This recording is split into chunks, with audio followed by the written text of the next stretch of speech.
때 상한 맘 만지시며 내 모든 상처 치료하시네. 기도할 때 삶의 짐 벗어지며 하늘에 위로 주시네.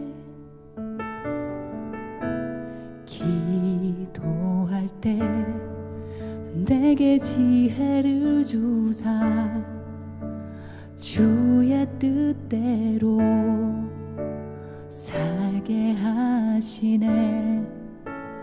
기도할 때 주님 함께 계시니 내 영혼 참 평안하네. 기도를 멈추지 않으리. 기도를 통해 역사하시니 신실하신 하나님 반드시 응답하시니 믿음의 기도 멈추지 않으리.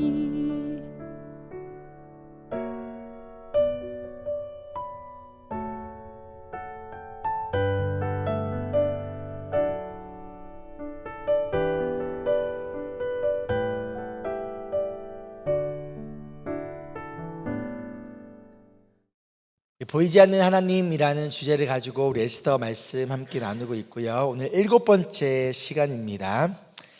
용기라는 제목을 가지고 오늘 에스더 7장 1절부터 10절까지의 말씀을 우리 함께 보도록 하겠습니다. 저희 교회는 한글은 세번역, 영어는 ESV 버전을 보고 있습니다. 이 시간 다 같이 자리에 일어나셔서 우리 한 절씩 돌아가면서 말씀을 봉독하겠습니다. 먼저 1절입니다. 왕과 하만은 에스더 왕후가 차린 잔치에 함께 갔다. 둘째 날에도 술을 마시면서 왕이 물었다. 에스더 왕후, 당신의 간청이 무엇이요?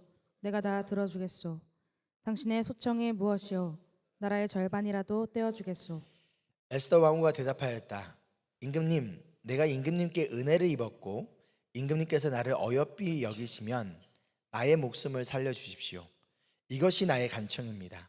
나의 결례를 살려주십시오. 이것이 나의 소청입니다. 나와 내 결례가 팔려서 망하게 되었습니다.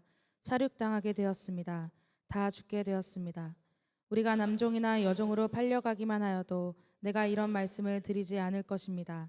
그만한 일로 임금님께 걱정을 끼쳐드리지는 않을 것입니다. 아하수에로 왕이 에스더 왕후에게 물었다. 그 자가 누구요? 감히 그런 일을 하려고 마음을 먹고 있는 자가 어디에 있는 누구인지 밝히시오.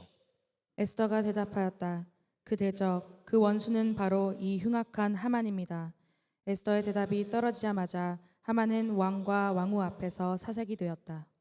화가 머리끝까지 오른 왕은 술잔을 내려놓고서 자리에서 일어나 왕궁 안뜰로 나갔다. 하만은 왕이 자기에게 벌을 내리기로 마음 먹은 것을 알고서 그 자리에 남아서 에스더 왕후에게 목숨만 살려달라고 애걸하였다. 왕이 안뜰에서 술자리로 돌아와 보니 하만이 에스더가 눕는 침상에 엎드려 있었다. 이것을 본 왕은 내가 집안에 왕후와 함께 있는데도 저놈이 왕후를 범하려고 하는구나 하고 소리쳤다. 왕의 입에서 이 말이 떨어지자마자 내시들이 달려들어서 하만의 얼굴을 가렸다. 그때 왕을 모시는 내시들 가운데 한 사람인 하르보나가 말하였다. 하만이 자기 집에 높이 50자짜리 장대를 세워놓았습니다. 그것은 임금님을 해치려는 자들을 제때 고발한 모르드게를 매달아 죽이려고 세운 것입니다. 그때 왕이 명령을 내렸다. 하만을 거기에 매달아라. 사람들은 하만이 모르드게를 매달려고 세운 바로 그 장대에 하만을 매달았다. 그런 다음에야 비로소 왕의 분노가 가라앉았다. 아멘. 우리 가슴에 손을 얹고 함께 고백하겠습니다. 이 시간 하나님의 말씀을 받습니다. 이 말씀이 나를 변화시킵니다.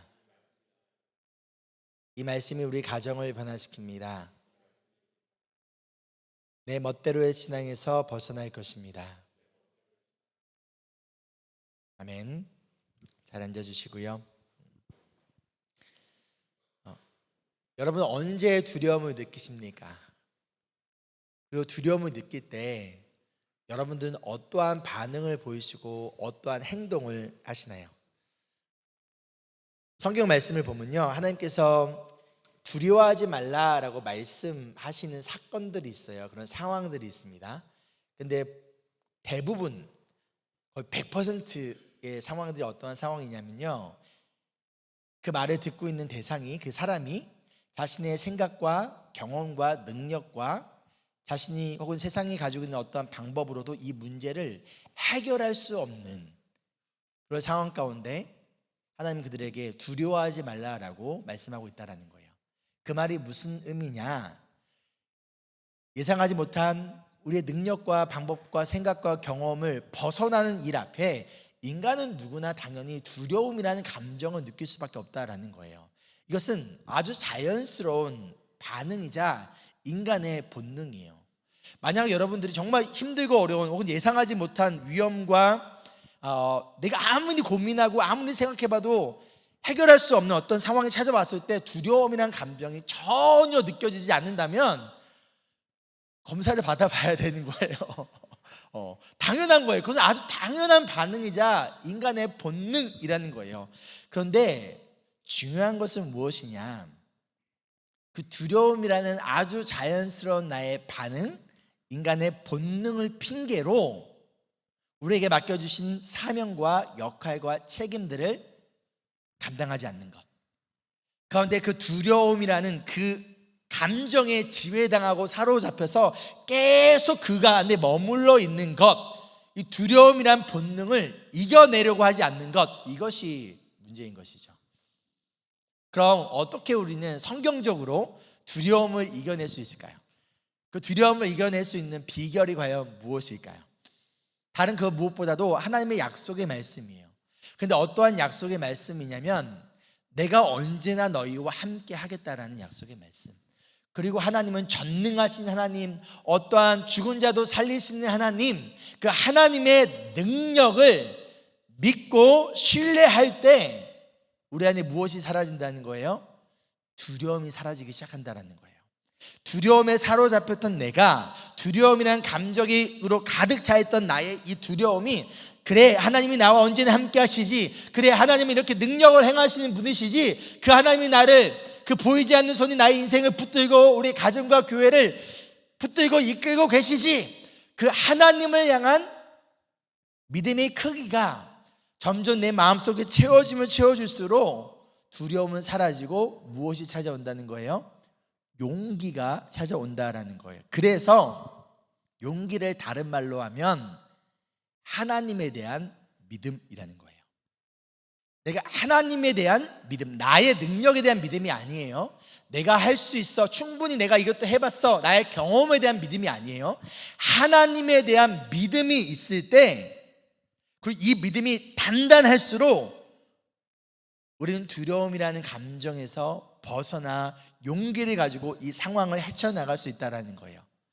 그리고 그 가운데에서 나에게 주어지신 사명과 책임과 이 역할들을 감당해 갈 수 있다는 것이죠. 오늘 말씀을 보면요, 모르드게를 죽이려고 했던 하만이 자신이 모르드게를 죽이려고 만들었던 그 나무에 자신이 달려 죽게 됩니다. 하만이 이 나무를 만들 때 상상이나 했을까요?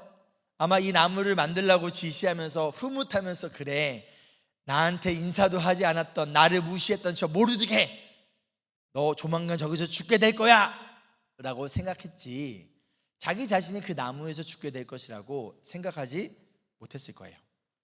이처럼 하나님은요, 우리의 상상을 뛰어넘어 일하시는 분이시더라는 거예요. 우리를 나의 경험이라는 박스, 나의 능력이라는 박스, 아니면 나의 지식이라는 박스 안에, 그 박스 안에 하나님을 집어넣으려고 하면 할수록 우리는 두려움에서 벗어날 수 없지만, 하나님은 우리의 한계와 우리의 생각과 우리의 경험과 우리의 능력이라는 박스 안에 갇혀 계신 분이 아니라 그 박스 바깥에서 이 세상을 주관하시고 다스리시는 전능하신 하나님이라는 것을 믿고 우리의 상상을 뛰어넘어 일하시는 하나님이라는 것을 믿고 신뢰할 때 처음에는 두려움이 찾아올 수 있지만 시간이 지날수록 점점 두려움은 사라지고 용기를 가지게 될 수 있다는 거예요. 그렇게 용기는 곧 하나님에 대한 믿음이라는 것이죠. 먼저 1절과 2절 말씀을 보면요, 왕과 하만은 에스더가 준비한 두 번째 파티에 초대가 됩니다. 기분이 좋아진 왕은 에스더에게 소원이 무엇인지 물어봐요. 너가 원한다면 이 나라의 절반이라도 주겠다라고, 굉장히 진짜 그런 마음인지 아니면 허풍을 떠는 건지 모르겠지만 그만큼 지금 이 아하수에르 왕의 마음이 활짝 열려 있습니다. 그런데 여러분, 2주 전의 내용을 보면요, 에스더가 첫 번째 파티를 열었을 때도 왕은 똑같은 질문을 했었어요. 에스더야, 너가 원하는 게 뭐니? 너가 원하는 거 내가 다 들어줄게. 나라의 절반이라도 들어줄게. 이게 첫 번째 질문이 아니라 벌써 두 번째 질문이에요. 근데 첫 번째 질문에 왕이 에스더에게 너가 원하는 거 다 들어줄게 했을 때 에스더는 어떻게 했을까요? 자기의 상황과 자기가 원하는 것을 이야기하지 않았어요. 그 이유는 에스더가 지혜로워서도 아니고 또는 더 좋은 기회를 기다렸다라기보다는 아마도 여전히 에스더의 마음속에 두려움이 있기 때문에, 내가 원하는 것을 이야기했을 때, 나를 살려달라고 했을 때, 내가 유대인이라는 것을 커밍아웃 해야 됐었을 때 왕이 나를 살려줄까? 과연 나의 간청을, 내가 원하는 것을 저 변덕스러운 왕이 정말로 들어줄까? 아마 여전히 에스더의 마음속에는 그런 두려움이 있었기에, 다른 말로 용기가 없었기 때문에 첫 번째 기회가 왔을 때 그 기회를 그냥 넘겨버렸습니다. 근데 이번에는 어떤가요? 이 두 번째 기회가 찾아왔을 때 이번에는 어떻게 하고 있는 거예요? 자신 있게 자신의 상황을 얘기하고요, 자기가 원하는 것을 담대하게 용기 있게 얘기하고 있다는 거예요. 그럼 이 첫 번째 파티와 두 번째 파티 사이에 과연 무슨 일이 있었던 것일까요? 지난번 사건 기억나십니까? 우리 에스더 6장 사건이에요. 첫 번째 파티가 끝나고 나서 왕이 잠을 자지 못해요.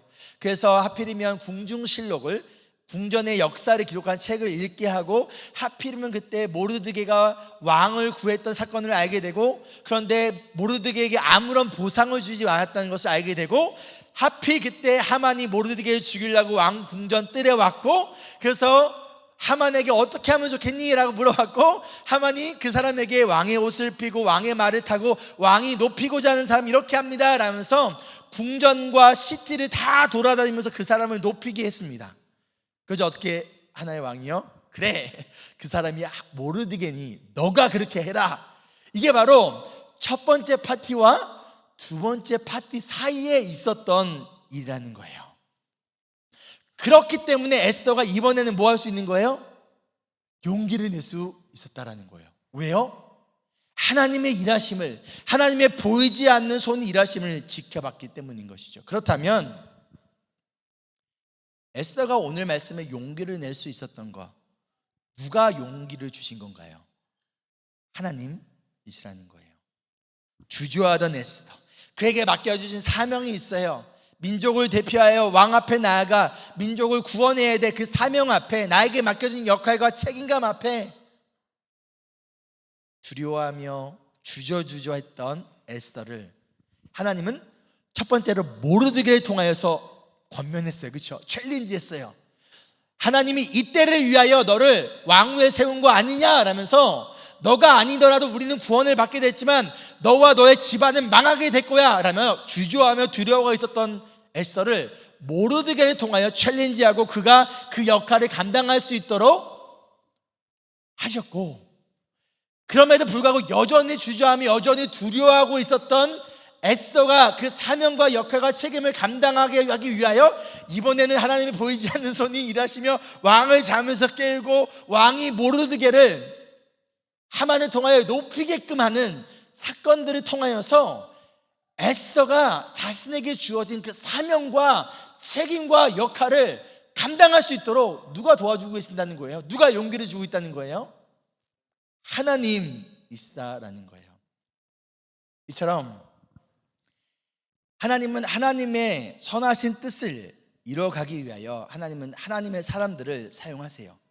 그런데 여기서 중요한 것이 뭐냐면 하나님은 어떠한 사람들을 사용하시냐, 어떤 상황 가운데서도 두려워하지 않는 사람들, 용기가 있는 사람들, 그런 사람들을 찾아서 그래, 다른 사람들은 다 두려워하고 있는데 정인아, 너는 용기가 있구나, 두려워하지 않구나, 담대하구나, 내가 너를 사용할게 가 아니라 두려워하고 있는 사람들, 용기를 내지 못하고 주저하고 있는 사람들, 그런 자들에게 찾아가셔서 어떻게 하고 있는 거예요? 그들을 주저하지 않도록, 그 마음속에 있는 두려움을 해결할 수 있도록 그들에게 먼저 용기를 주시고 난 다음에 그들이 그 맡겨진 역할과 사명을 감당할 수 있도록 이끄시고 사용하시는 분이 바로 하나님이시라는 거예요. 모세, 이스라엘 영적 리더였던 모세의 죽음 이후에 새롭게 리더가 된 여호수아는요, 두려웠어요.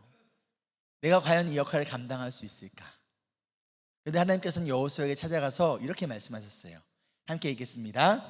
시작. 내가 너에게 굳세고 용감하라고 명하지 않았느냐? 너는 두려워하거나 낙담하지 말아라. 내가 어디로 가든지 너의 주 나 하나님이 함께 있겠다.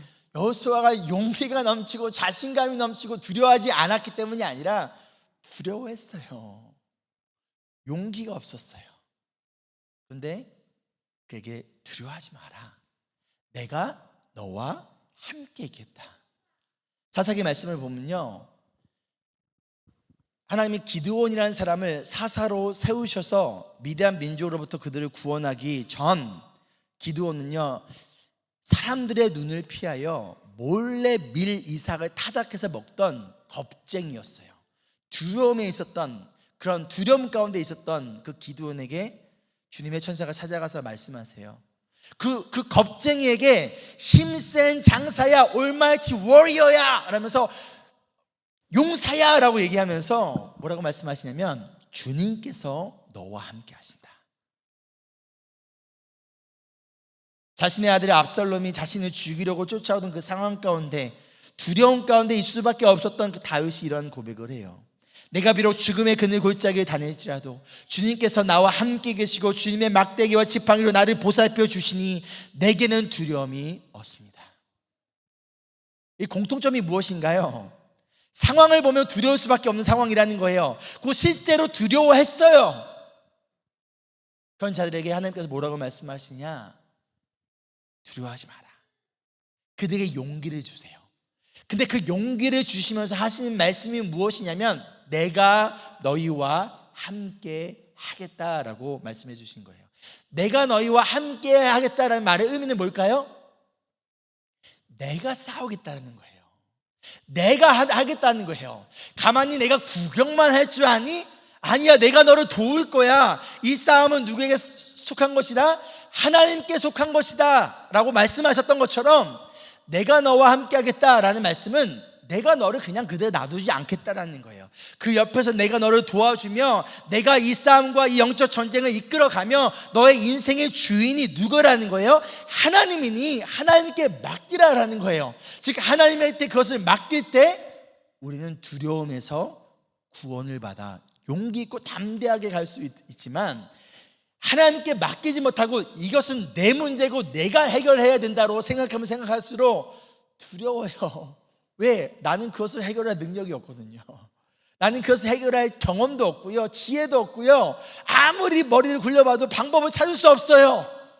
그러니까 두렵지만 하나님께 맡길 때, 하나님이 나와 함께 하실 때, 그것을 믿고 신뢰할 때 무엇이 찾아온다?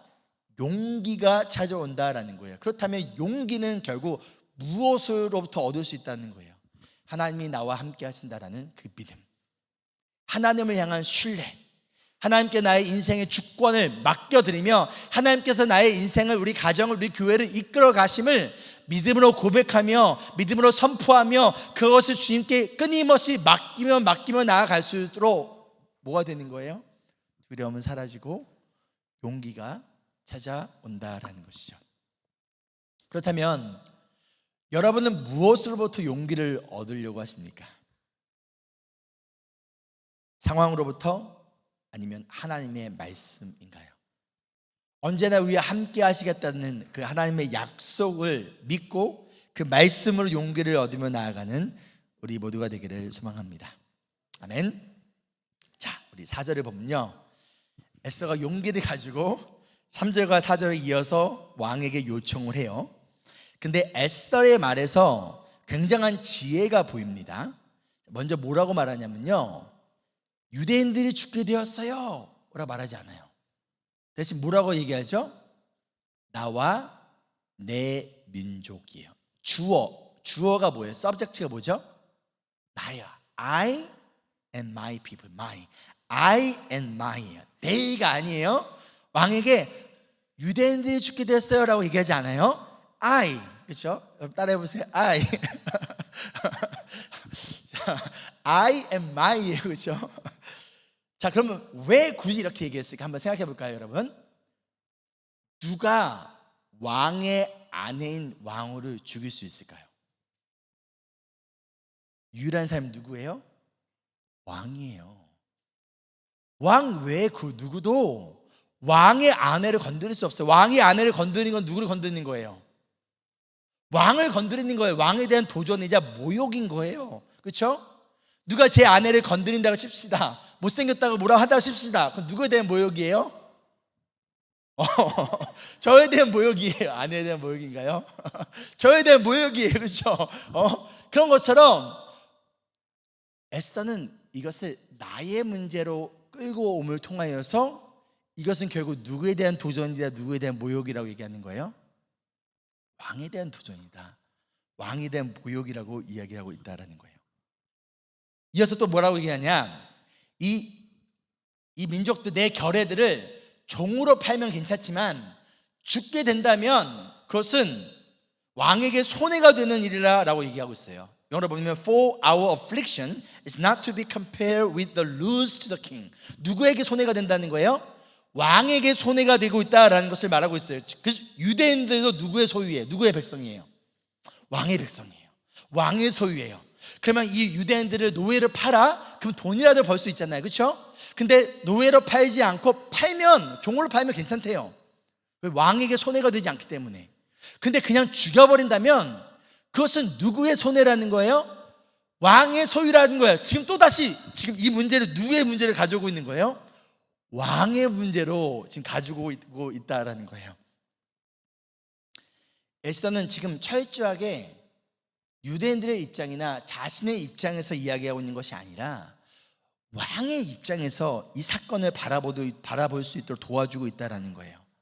왕의 아내인 자신을 건드리는 것은 왕에 대한 모욕이고, 왕의 백성인, 왕의 소유인 유대인들을 죽이는 것은 그것은 왕에게 손해가 되는 것이라며,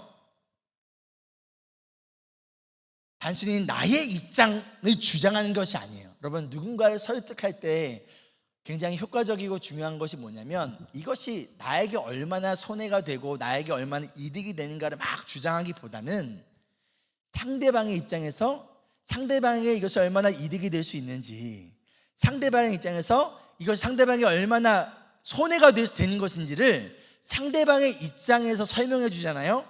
그러면요, 싸울 일이 없어요.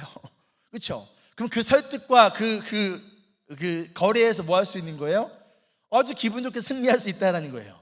지금 에스더가 지금 이러한 전략을 피고 있다는 것이죠. 상대방이 충분히 공감하고 이해할 수 있도록 설득하고 있습니다. 에스더는요, 비로소 자신의 역할을 감당하기 시작을 해요. 그런데 이 역할을 감당하기 위해서 어떤 일이 있었죠? 처음에 두려워했죠. 하나님이 모르드게를 통하여서 에스더를 도전시킵니다. 그 다음에 에스더가 무엇을 했어요?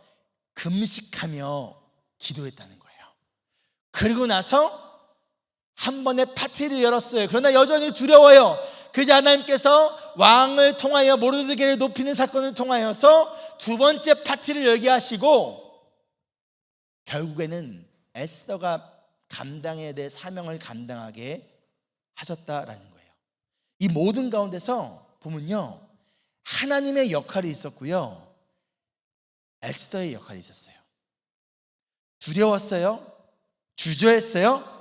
하지만 하나님의 보이지 않는 손이 일하심을 바라보며 용기를 냈고 자신이 감당해야 할 역할과 책임을, 즉 사명을 감당했다라는 거예요. 이처럼 하나님의 역할이 있고 에스더의 역할이 있었던 것처럼 하나님의 역할이 있고요, 우리의 역할이 있어요. 이 말이 우리가 아무것도 하지 않으면, 즉 우리가 역할을 하지 않으면 하나님은 아무런 일도 하지 못한다라는 의미일까요? 그것이 아니라 하나님은 우리가 하나님의 일하심에 우리가 함께 동참하기를 원하신다라는 거예요. 그래서 우리에게 뭘 주는 거예요? 기회를 주고 있는 거예요. 특권을 주고 있다라는 거예요. 우리 지난주에, 이번 주 말고 어제 말고 지난주에 우리 홈리스 사역인 SFC 식사 준비를 말레이시아에서 여행 오신 집사님 두 분이 저희 교회 집사님을 도와서 함께 이 음식을 준비를 했어요. 이분들이 어떤 분들이었냐면, 제가 4월 달에 선교 마치고 말레이시아 코스타 갔을 때 그때 설교 가운데 SFC 사역을 소개를 했는데, 그 중에 한 분이 그 얘기를 듣고 이번에 호주에 여행을 오면서 자녀들 4명을 데리고 3명과 또 다른 집사님과 또 자녀와 또 아이들 총 4명을 데리고 호주에 여행을 오시기 전에 연락이 와서, 저희가 멜번에서 일주일 있을 건데 저희가 조금이라도 이 사역에 도움이 될 수 있었으면 좋겠다라고 연락이 오셨어요. 그래서 그 주 식사 담당이었던 저희 집사님에게 이분들 함께해서 좀 식사를 준비했으면 좋겠다라고 부탁을 드렸는데, 토요일날 가서 그분들이 그 토요일날 여행을 하는 것이 아니라 뭐 하고 있는 거예요? 여기까지 여행 와서 홈리스들을 위해 식사를 준비하는 그 모습을 보면서 너무 감사하고 너무 감동이 되는 거예요. 그래서 제가 재혁 집사님한테 너무 감동이 되지 않아요? 라고 말씀을 드리자 재혁 집사님이 뭐라고 얘기했냐면, 맞아요, 너무 감동이에요. 근데 저는 저 두 분보다 우리 집사님이 더 감동이에요 라는 거예요. 왜요? 라고 물어보니까 집사님이 혼자서 다 할 수 있는데 일부러 이분들을 위하여 일거리를 남겨두셨대요. 이분들이 왔는데 할 게 없으면 안 되니까 본인이 충분히 할 수 있음에도 불구하고 이분들도 함께 동참시키기 위하여 일부러 덜 준비해 왔다라는 이야기를 듣고 그것이 너무나 감동이 된다라고 저한테 이야기를 해주셨어요. 우리 집사님이 혼자 할 수 없어서가 아니라 혼자서도 충분히 해왔고 할 수 있지만 말레이시아에서 온 이 두 분이 함께 동참할 수 있도록 뭐 하는 거예요? 일부러 기회를 주고 있다라는 거예요. 그 결과 이 두 분이 멜번에서 의미 있는 시간을 보낼 수 있었다라면서 감사하다라고 저한테 문자가 연락이 왔습니다. 마찬가지예요. 하나님이 에스더가 없으면 안 돼서, 모르드게가 없으면 안 돼서, 아니면 우리가 없으면 안 돼서가 아니라 우리 없이도 에스더 없이도 모르드게 없이도 하나님은요 충분히 하나님의 일을 행하실 수 있는 분이시지만 에스더에게 기회를 주신 거예요. 저 여러분들에게 계속 기회를 주고 있는 거예요. 이것은요 엄청난 특권이라는 거예요. 프리빌리지라는 거예요. 이 기회를 비록 두렵지만 그런데 불구하고 이 기회를 함께 참여하고 동참하면 할수록 우리 가운데 계속 어떠한 다타가 쌓이는 거예요. 하나님의 일하심을 경험하는, 하나님이 얼마나 전능하신 분이시고 하나님의 그 위대하심을 경험하며 두려움이 아니라 용기 가운데서 우리의 믿음이 더욱더 단단해지고 성장해지는 이 기회에 하나님은 우리를 초대하고 계시고 있다는 거예요. 아까 봤던 여호수아 말씀을 보면요, 두려워하지 마라, 담대하라, 이 말씀 한 번만 하신 거 아니에요. 여러 번 하셨어요. 너 내가 얘기했는데 여전히 두려워해?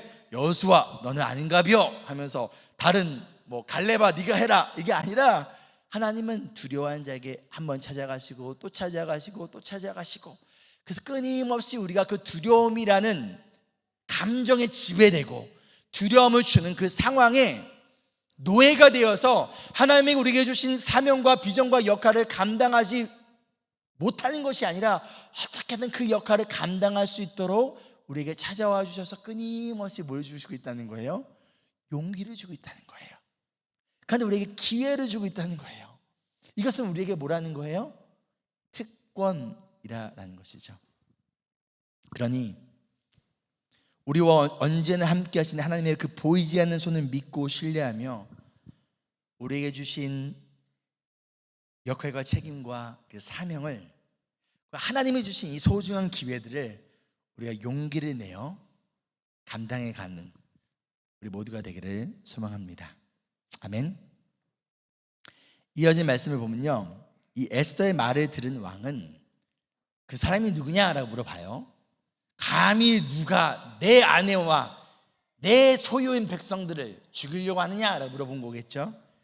그래서 에스더가 기다렸던 듯이 하만이라고 얘기하는데, 그냥 하만이라고 말하지 않아요. 뭐라고 얘기하죠?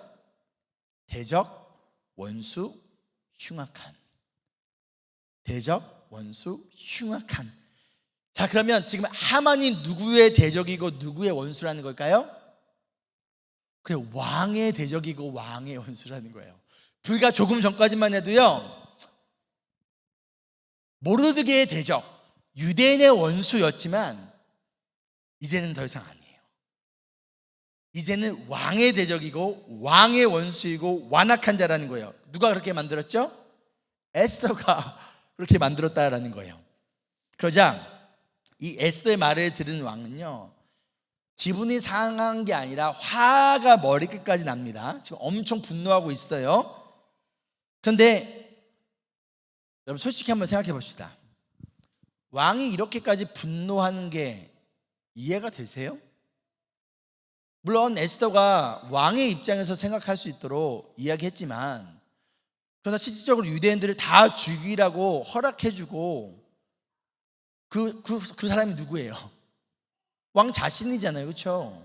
지금 모른 척하고 발뺌하고 있는 걸까요? 아니면 기억력이 나쁜 걸까요?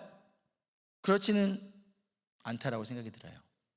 그렇다면 4절 말씀에 우리 힌트가 있습니다. 4절 말씀 보면요, 에스더가 자신과 유대인들이 망하게 되고 살육당하고 죽게 되었다. 지금 똑같은 말을 다른 단어로 일부러 3번이나 표현하고 있어요. 이해가 되시나요? 그냥 죽게 되었어요, 이게 아니에요. 죽게 되었고 망하게 되었고 살육당하게 되었다. 일부러 똑같은 단어를, 똑같은 의미를 다른 단어를 통하여 3번이나 반복하고 있다는 거예요. 그리고 이어서 뭐라고 얘기하냐면, 차라리 우리가 종으로 끌려간다면 괜찮다라고 얘기해요. 왜? 그것이 왕에게 손해가 되지 않기 때문에. 자, 이게 에스더가 왕에게 이야기했던 내용이에요. 그렇다면 3장 9절로 돌아가 볼게요. 하만이 왕에게 유대인들을 죽이겠다, 없애버리겠다라고 허락을 받을 때 뭐라고 얘기하냐면, 이때는 없애버리겠다, 즉 영어 단어로 보면 destroy, 파괴시켜버리겠다라고 이야기를 하고 있어요. 한 번만 얘기했어요. 근데 이 한 번을 에스더는 일부러 3번의 다른 단어를 통해서 이야기하고 있다는 거예요. 이게 힌트예요. 왜 그럴까요? 우리 재영동사님, 그 이유가 뭘까요? 그치, 뭔가 속인 느낌이에요. 뭘 속였을까요? 대단한데요? 원고 미리 본 거 아니죠? 속은 느낌이에요. 하만이 뭔가 왕을 속인 것 같아요. 뭘 속였을까? 바로 히브리어로 없애다, 하만이 일부러 사용했던 없애다라는 단어가 아바드예요. 근데 노예로 만들다, 이것도 아바드예요. 동음이어라고 하죠. 여러분, 배 하면 뭐가 떠올라요? 저의 이 식스팩이 먼저 떠오르시죠? 아닌가요? 못 보여줘서 안타깝습니다. 이 배도 있고요, 먹는 배도 있고요, 타는 배도 있어요. 이걸 동음이어라고 해요. 같은 음을 가지고 있지만 다른 의미를 가지고 있었던 것처럼, 없애다라는 것도 아바드고요, 노예를 만들다도 아바드예요. 첫의 시작은 알파벳만 다른 것뿐이지, 이 들었을 때는 이게 아바든지 없애는 건지 노예를 만든 건지를 분별할 수 없어요. 하만은 왕에게 허락을 받을 때 일부러 아바드라는 단어를 사용하고 난 다음에 또한 왕이 착각하게끔 뭐란 거예요? 돈을 주겠대요. 은 1만 달란트를 주겠대요. 그러면 왕의 입장에서는 뭐라고 생각했을까요? 그래, 이 민족들을 노예로 팔려고 하는구나 라고 착각할 수밖에 없도록 하만은 왕을 속였다라는 거예요. 그래서 에스더는 7장 4절에 망하게 되었다라는 것도 아바드라는 단어만 사용한 것이 아니라 이어서 살육당하게 됐고 죽게 되었다라고 일부러 반복해서 세 단어로 이야기했고, 나아가 종으로 팔려가기만 했어도 왕에게 이런 말을 하지 않았을 거라고 얘기를 하고 있어요. 왕은 어떻게 생각했으니까? 종으로 팔리는 거라고 생각했으니까 그랬더라면 내가 이야기도 하지 않았을 거예요 라고 이야기를 하고 있다는 거예요. 지금 뭐 하고 있는 거예요? 왕이 하만에게 철저히 속았다라는 것을 알려주고 있다는 것이죠. 이처럼 사탄은요, 우리를 교묘하게 속여요. 사탄의 속임수는요, 대놓고 속이지 않아요. 눈에 봤을 때, 귀에 들었을 때 당연한 거, 그걸로 우리를 속이지 않아요. 헷갈리게끔, 이렇게 해도 괜찮겠지? 아주 비슷하게, 아주 어떻게 분별하지 않고 정신을 차리지 않으면 우는 사자처럼 어떻게든 우리를 넘어뜨리려고 하는 이 사탄의 유혹과 속임수는요, 정신을 차리고 깨어있지 않으면, 또 거짓과 진리를 분별할 수 있는 지혜가 없으면 분별할 수 없도록 아주 작은 것들을 속이며 우리를 유혹하고 우리를 넘어뜨린다라는 것이죠. 왕은요, 자신을 속인 하만에 대한 분노로 참을 수가 없어요. 그래서 어떻게 하냐면 자리에서 일어나 왕궁 안뜰로 갑니다. 자, 왜 갑자기 왕이 왕궁 안뜰로 갔을까요? 화장실이 급했을까요? 화를 진정시키려고 했을까요? 아니면 하만을 죽일 무기를 찾으러 갔을까요? 한번 생각해 볼까요? 왕이 지금까지 무엇인가 결정을 내리는 상황이 되면 다 어떻게 했어요? 사람들에게 물어봤어요. 단 한 번도 자신이 직접 결정하지 않고 사람들을 찾았어요. 우리 모르드게에게 상을 준다고 했을 때 뭐라고 했어요? 왕궁 뜰에 누가 있냐라고 물어봤잖아요. 왕후를 폐위시킬 때 누구한테 물어봤어요? 주변에 있었던 신하들에게 물어봤잖아요. 에스더를 새로운 왕후를 세울 때 어떻게 했어요? 주변에 있었던 젊은 신하들에게 물어봤잖아요. 왕후는 철저하게, 이 왕은 철저하게 자신이 스스로 결정하고 결단하기보다는 주변의 사람들에게 의지했던 그런 왕의 모습을 보여줄 수가 있어요. 지금 이 상황 가운데서도 왕은요, 아마도 왕궁 안뜰에 있을 어떤 신하 누군가에게 어떻게 하면 좋을지를 물어보러 갔었을 거라고 추측이 되어집니다. 그런데 바로 이것도 누구의 일하심이라는 거예요? 하나님의 일하심이라는 거예요. 아주 완벽한 타이밍에 어떻게 하느냐, 이 하만이 에스더에게 목숨만 살려달라고 애걸 하고 있어요. 자, 먼저 하만이 자신의 잘못을 뉘우치고 있어요? 아니면 아닌가요? 뉘우치고 있지 않아요. 회개하고 있지 않아요. 그냥 목숨만 살려달라고 베깅하고 있다는 거예요. 여러분, 회개와 후회의 차이가 뭘까요? 회개는요, 내가 잘못한 죄 혹은 그 잘못한 것 자체에 대하여 애통하고 슬퍼하는 거예요. 그리고 내가 저진 그 죄로 인하여 가슴 아파해 하나님과 주변의 사람들을 향한 그 마음 가운데 애통하고 슬퍼하며 그것을 다시는 저지르지 않기 원하는 마음이에요. 근데 후회는 뭐냐면 그 죄 또는 잘못으로 인해 생긴 결과, 그것 때문에 슬퍼하고 그것 때문에 아파하는 거예요. 다른 말로 내가 잘못을 하고 죄를 저질렀지만 내가 그것에 대한 아무런 일도 일어나지 않는다면, 잘못된 어떤 결과를 받아들이지 않는다면 나는 후회하지 않아요. 여러분 생각해 보세요. 여러분 언제 후회했어요? 뭔가 잘 안 됐을 때, 그때 후회하는 거예요. 그 기초는, 그 후회는 무엇에 기초하고 있다? 그 결과에 대하여 기초하고 있지만 회개는 그렇지 않아요. 내가 잘못한 거를 깨닫고 그럼에도 불구하고 아직 아무런 일도 일어나지 않았어. 그럼에도 불구하고 이것을 깨닫고 애통하며 이것으로부터 돌이키기를 원하는 것이 바로 진정한 회개라는 것이죠. 근데 하만은 뭐하고 있어요? 후회하고 있어요. 뭐라고 얘기하고 있습니까? 목숨만 살려달래요. 내가 잘못했다는 얘기 안 해요.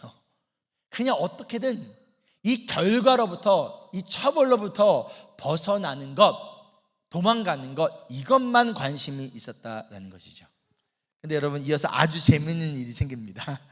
왕이 궁전뜰을 나갔다가 다시 돌아와요. 돌아와 보니 하만이 지금 어디에 있어요? 왕후의 침대 위에 올라가 있어요. 그리고 제발 살려달라고 에스더한테 막 구걸하고 애걸하고 베깅하는 모습이 왕이 봤을 때 왕후를 강간하려고 했던 것처럼 착각하게 됩니다. 그 결과 하만이 어떠한 변명이나 다른 이유도 될 것도 없이 즉각적으로 잡히게 되어져요. 그리고 그 순간 하필이면 내시 중 한 사람이 뭐라고 얘기하냐? 왕의 목숨을 구한 모르드게를 하만이 죽이려고 자기네 집에 나무를 만들어 놨다라고 얘기를 하고 있어요.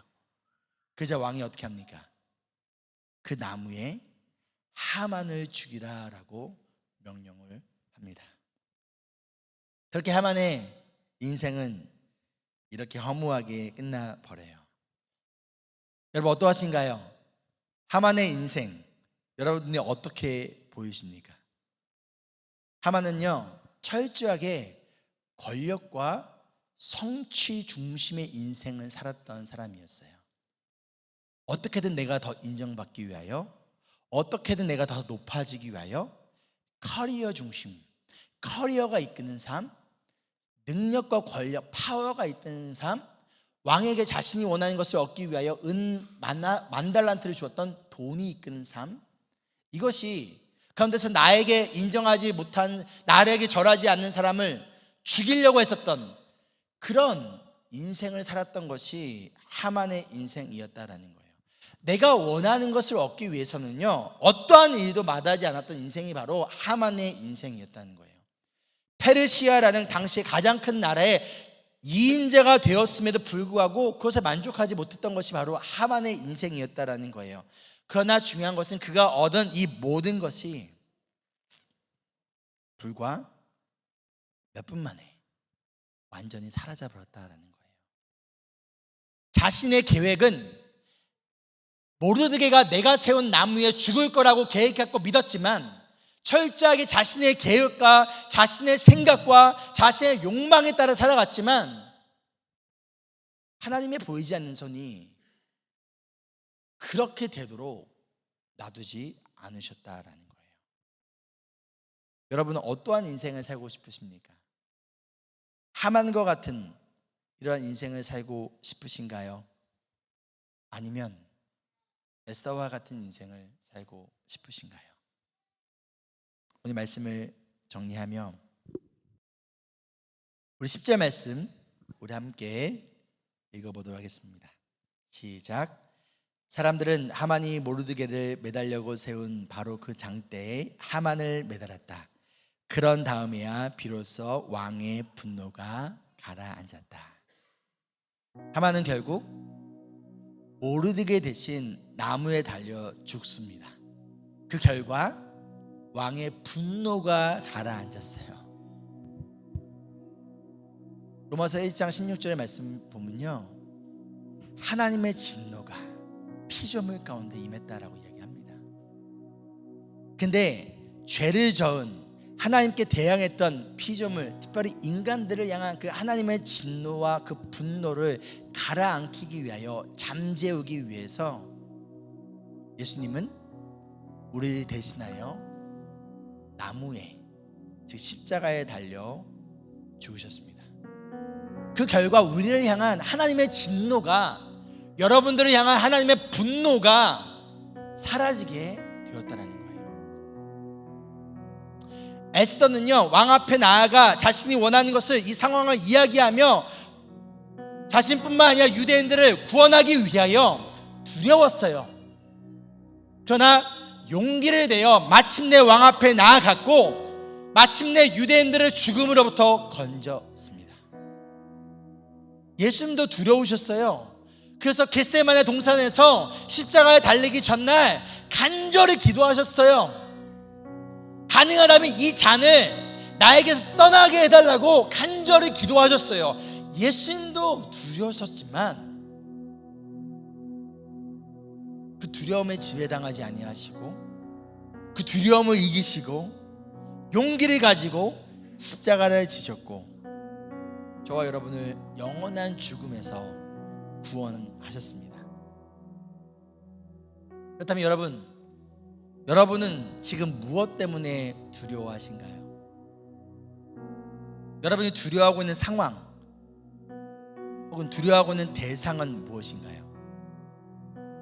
두려워하며 주저했던 에스더를, 두려워하며 주저했던 여호수아를, 두려워하며 주저했던 모세를, 두려워하며 주저했던 기드온을, 다윗을, 그리고 예수님을 너 용기가 없구나, 두려워해서 너는 안 되겠다라면 너는 사용하지 않을게가 아니라 그럼에도 그들의 그 두려워하는 자들을 하나님이 사용하십니다. 어떻게 사용하세요? 말씀을 말씀하세요. 두려워하지 마라, 내가 너와 함께 하겠다, 나의 손이 너를 지키고 보호하리라. 예레미야에게도 말씀하셨고요, 이사야에게도 말씀하셨고요, 끊임없이 하나님의 사람들에게 찾아가서 하나님은 말씀하세요. 제자들에게도 말씀하시면 너희가 어디를 가나 내가 너희와 영원히 함께하리라 라고 말씀하셨던 것처럼 하나님은 우리에게 사명만 주시고 역할과 책임만 주신 것이 아니라 그것을 감당해낼 수 있도록 우리 가운데 있는 두려움을 이겨낼 수 있도록 우리에게 용기를 주시는 하나님이시라는 거예요. 그리고 마침내 용기를 가지고 하나님의 뜻에 한 걸음 한 걸음 순종해 나아간 자들을 통하여 하나님은 하나님의 위대한 역사를 이루어 가신다는 것이죠. 그래서 엄청난 기회 아닌가요? 엄청난 특권 아닌가요? 그런데 하나님은요, 저와 여러분이 두려움에 떨며 살아가기를 원치 않으세요. 두려워서 하나님과 복음을 위하여 아무것도 하지 않은 채 하나님 나 두려워서 할 수 없어요, 하나님 내 상황을 보세요, 그러니 나는 할 수 없습니다 라며 아무것도 하지 않은 채 살아가기를 원치 않으세요. 대신 우리가 복음을 위하여, 예수님을 위하여, 하나님 나라를 위하여 비록 두렵지만 용기를 내기 원하시고, 복음을 위하여 때로는 위험을 감수하기를 원하시고, 그런 우리를 하나님은 사용하셔서 하나님의 뜻을 이루어 가시기를 원하신다는 것이죠. 여러분, 무엇을 주저하고 있습니까? 무엇 때문에 망설이고 있습니까? 그렇다면 두려워하지 마시고 용기를 내세요. 그 이유가 무엇인가요? 하나님이 우리와 함께 하시기 때문입니다. 내세요. 그 이유가 무엇인가요? 하나님이 우리와 함께 하시기 때문입니다. 아멘. 함께 찬양할까요?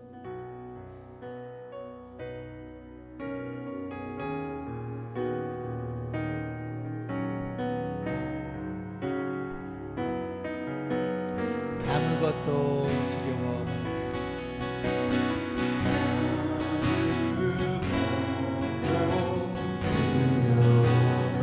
주 너의 하나님이 지켜주시니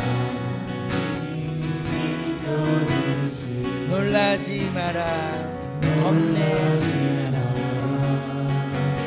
겁내지 마라. 주님 나를 지켜주시니. 다시 한번 고백할까요? 아무것도 두려워 말라. 아무것도 두려워 말라. 주 너의 하나님이 지켜주시니. 놀라지 마라, 놀라지 겁내지 마라, 겁내지 마라. 주님 나를 지켜주시니. 내 맘이 힘에 겨워 지치지, 내 맘이 힘에 겨워 지치지라. 주님 나를 지켜주시네, 나를 지켜주시네. 세상의 험한 굴파, 세상의 험한 굴파 몰아칠 때도 주님 나를 지켜주시네. 이것을 이제 믿으며 나아갈 때 두려움은 사라지고 용기가 찾아올 줄 믿습니다. 주님은 나의 산성, 주님은 나의 요새, 주님은 나의 소망, 나의 힘이 되시니. 처음부터 다시 한번 고백하겠습니다. 아무것도 두려워 말라.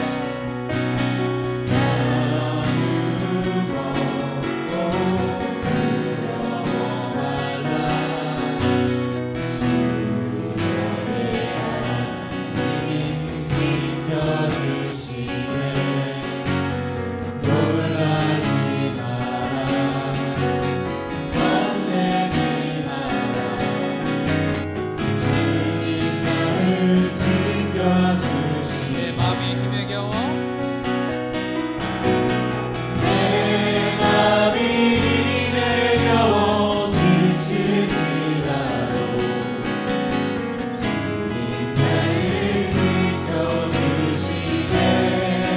세상의 험한 풍파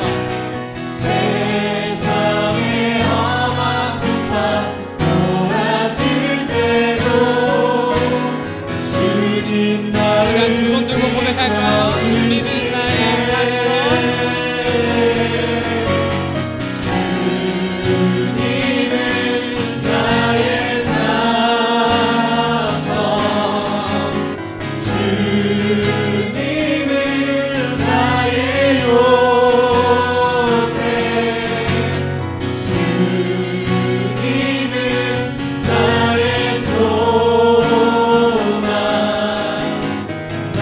다시 한번 고백합시다. 주님은 나의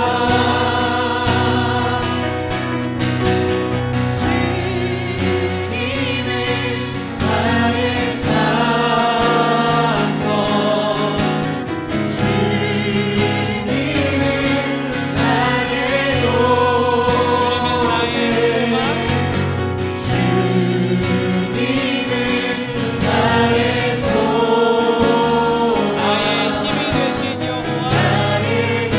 다시 한번 고백합시다. 주님은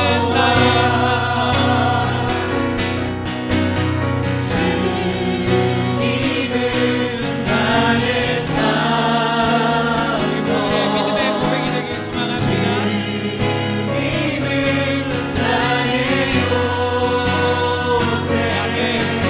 주님은 나의 소망 되십니다. 나의 힘이 되신 여호와. 다시 한번 고백합시다. 주님은 나의 산성,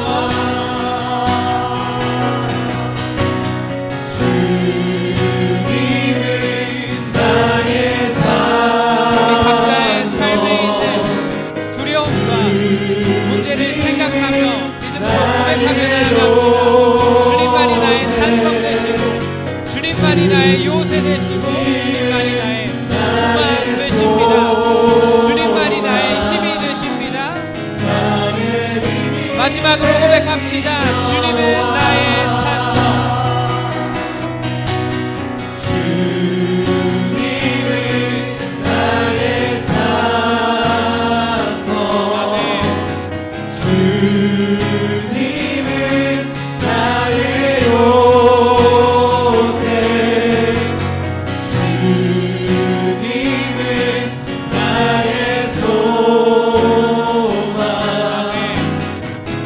아멘. 이 시간 기도로 나아가겠습니다. 우리는 눈에 뭔가 보여야지만 혹은 손에 뭔가 잡혀야지만 용기가 생기는 것 같습니다. 하지만 오늘 말씀이 저에게 가르쳐주는 진리는 용기는 보이지 않은 믿음, 보이지 않은 언약, 보이지 않은 하나님의 손길로부터 온다라는 사실입니다. 우리가 우리의 교회를 생각해 볼 때, 우리 가정 가운데 있는 문제와 어려움들을 생각할 때, 우리 직장 가운데 있는 어려움들을 생각할 때, 우리 관계의 어려움들을 생각할 때 소망은 어디서 오는가? 용기는 어디서 오는가? 그 담대함은 어디서 오는가? 눈에 보이는 것이 아닌 보이지 않는 믿음으로부터 온다. 보이지 않는 언약으로부터 온다. 보이지 않는 하나님으로부터 온다라는 사실입니다. 이 시간 그런 믿음의 고백으로 나아가길 소망합니다. 주님, 비록 지금은 내 눈앞에 있는 문제가 더 커 보이지만 보이지 않는 하나님을 바라봅니다. 내 마음의 시선을 들어 보이지 않는 주님만을 바라보며 믿음으로 나아갑니다. 용기로 나아갑니다라며 이 시간 다 같이 기도로 나아가겠습니다. 기도하겠습니다. 주님, 이 시간 기도로 나아갑니다. 믿음으로 우리 마음의 시선을 듭니다. 마음의 눈을 들어 주님을 바라봅니다. 우리의 상황을 바라보며 우리 가정 가운데 있는 어려움들을 바라보며 우리 관계 가운데 있는 어려움들을 바라보며 우리 직장 가운데 있는 어려움들을 바라보며 또 우리 교회 가운데 있는 어려움들을 바라보며 무너질 수밖에 없고 용기가 생기지 않고 마음을 잃어 낙심되기 마련이지만 주님, 오늘 말씀을 통해 다시금 우리에게 도전을 주시니 감사합니다. 눈을 들어 주를 바라보아라. 우리의 용기는, 우리의 구원은, 우리의 믿음과 담대함은, 우리의 소망은 보이지 않는 주님의 손길로부터 온다는 사실입니다. 주님, 우리의 용기는 주님으로부터 옵니다. 우리의 믿음은 주님의 언약으로부터 옵니다. 보이진 않지만 지금도 역사하시는 주님의 손길을 믿기에 우리는 담대함으로 낙심하지 않고 다시금 소망을 품고 나아갑니다. 주님, 우리 가운데 지친 자들이 있습니까? 낙심한 자들이 있습니까? 소망을 품지 못하는 자들이 있습니까? 그 지친 그들의 마음을 주님이 어루만져 주시고 위로하여 주시고 다시금 담대함을 허락하여 주시고 그들의 마음 가운데 믿음을 허락하여 주시고 그들이 이끌어가는 것은 눈에 보이는 현실이 아니라 보이지 않는 주님의 손길이라는 것을 다시금 기억하게 하시고 그들의 마음 가운데 힘과 용기와 담대함과 소망을 보이지 않는 믿음과 언약으로부터 온다는 사실을 다시금 기록시켜 주시길 소망합니다. 주님, 위로하여 주시길 소망합니다. 믿음을 허락하여 주시길 소망합니다. 용기를 허락하여 주시길 소망합니다. 이 예배를 통하여 이 기도를 통하여 성도가 밖에 나가 주님을 바라보며 일상 가운데 주어지는 그 기도 시간과 그 말씀과 각자 가정 가운데 드려지는 그 예배와 기도를 통하여 매일 삶 가운데 그 용기를 주님이 다시 회복시켜 주시길 소망합니다. 주님만을 바라보는 우리 성도님들 되길 소망하고 주님만을 되지 않는 하여 주시옵소서. 시간 받은 말씀을 기억하며 받은 은혜를 기억하며 조금인 헌금 시간으로 나가도록 하겠습니다.